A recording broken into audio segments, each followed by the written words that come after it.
मंत्री अमरजीत भगत का ट्वीट सामने आया है। अनियमित और संविदा कर्मियों को नियमित करने की तैयारी में सरकार दिख रही है। प्रदेश में 45,000 अनियमित और संविदा कर्मी हैं।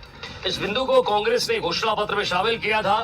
सभी विभागों से मांग की जा रही है जानकारी की, और जीएडी ने विभागों को पत्र लिखकर कर्मियों का ब्यौरा मांगा है। तो अनियमित और संविदा कर्मियों को नियमित करने की तैयारी शुरू, पूरा करेंगे एक और वादा, यह अमरजीत भगत ने ट्वीट किया है।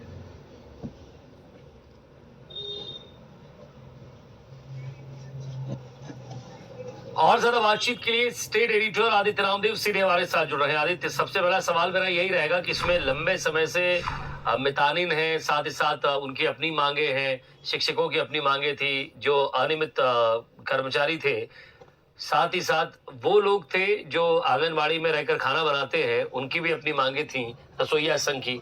तो इसमें कुछ बताया गया है या सिर्फ अभी केवल एक खुशखबरी के तौर पर इसे ट्वीट किया गया है?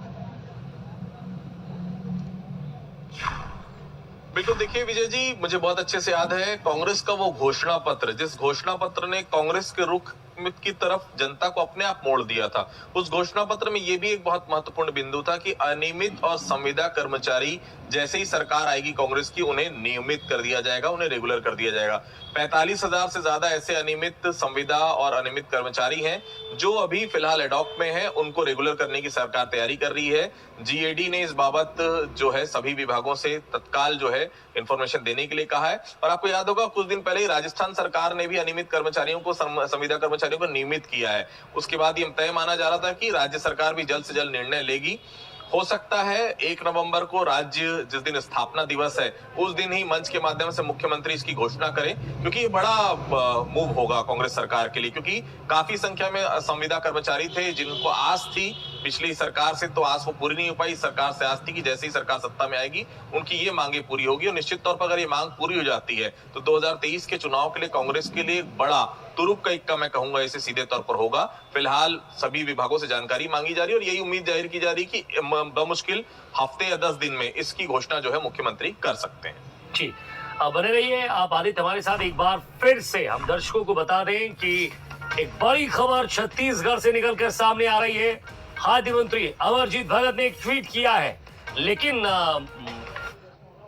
आदित्य, ये ट्वीट अमरजीत भगत ने किया, एक सवाल मेरे मन में है, ये किसी व्यक्तिगत सवाल नहीं है, नॉर्मली मेरे मन में ये सामने आ रहा है कि ये ट्वीट मुख्यमंत्री जी कर सकते थे। हो सकता है मुख्यमंत्री सीधे सौगात दे विजय जी, क्योंकि जीएडी का एक लेटर मेरे पास भी है। 30 सितंबर को वो लेटर लिखा गया सभी विभागों को कि अपने अपने विभाग में जो भी अनियमित कर्मचारी हैं, संविदा कर्मचारी हैं, उनकी डिटेल पूरी तरह से जो है वो जीएडी को सौंपें। तो तत्काल वो जितनी जल्दी हो सके तमाम जानकारियां जैसी जाएंगी, क्योंकि 700 से 800 करोड़ का अतिरिक्त व्यय, अतिरिक्त खर्च सीधे तौर पर राज्य सरकार को वहन करना पड़ेगा। लेकिन चूंकि कांग्रेस ने खुद वादा किया था इस संविदा कर्मी, अनियमित कर्मचारियों को रेगुलर करने का, तो वादा वो निभाना पड़ेगा। कांग्रेस सरकार भी जानती है, क्योंकि शराबबंदी वाले मामले पर बहुत ज्यादा अभी तक सरकार आगे बढ़ नहीं पाई है। कर्ज माफी हुआ, 2500 आपने देना शुरू किया, लेकिन ये बड़ा पॉइंट था, क्योंकि पिछली बार कर्मचारियों ने सबसे ज्यादा वोट कांग्रेस को किया था। अगर ये मांग पूरी हो जाती है तो निश्चित तौर पर कांग्रेस सरकार के लिए बहुत पॉजिटिव होगा। उम्मीद यही कि 1 नवंबर को मंच के माध्यम से मुख्यमंत्री इसकी घोषणा करें। अमरजीत भगत खाद्य मंत्री हैं, निश्चित तौर पर उनका ये ट्वीट बहुत मायने नहीं रखता, बिल्कुल सही कहना आपका, लेकिन चूंकि राज्य सरकार के अंग है, कहीं ना कहीं ये जानकारी उनको मिली होगी, तब ये ट्वीट सामने आया। ऑफिशियल ट्विटर अकाउंट से जो है चीजें सामने आई है। उम्मीद यही है 45,000 जो अनियमित कर्मचारी वो जल्द से जल्द रेगुलर हो। काफी लंबे समय से, कोई 20 साल से, कोई 18 साल से लगातार अनियमित है, वो अगर नियमित हो जाएंगे तो सैलरी भी बढ़ेगी। हालांकि अतिरिक्त खर्च सरकार के ऊपर आएगा, लेकिन एक वादा जो कांग्रेस ने किया था, उस वादा को निभाने का समय अब आ गया। 1 साल भी नहीं बचा है चुनाव होने में। उनकी मांगे अगर पूरी हो जाती तो निश्चित तौर पर उनके पूरे परिवार के लिए, 45,000 परिवारों के लिए सीधे तौर पर खुशखबरी सामने आएगी। ये खुशखबरी तो होगी आदित्य। एक सवाल ये भी बहुत कम शब्दों में पूरा कर दीजिएगा कि ये मास्टर स्ट्रोक कह सकते हैं 23 के चुनाव से पहले?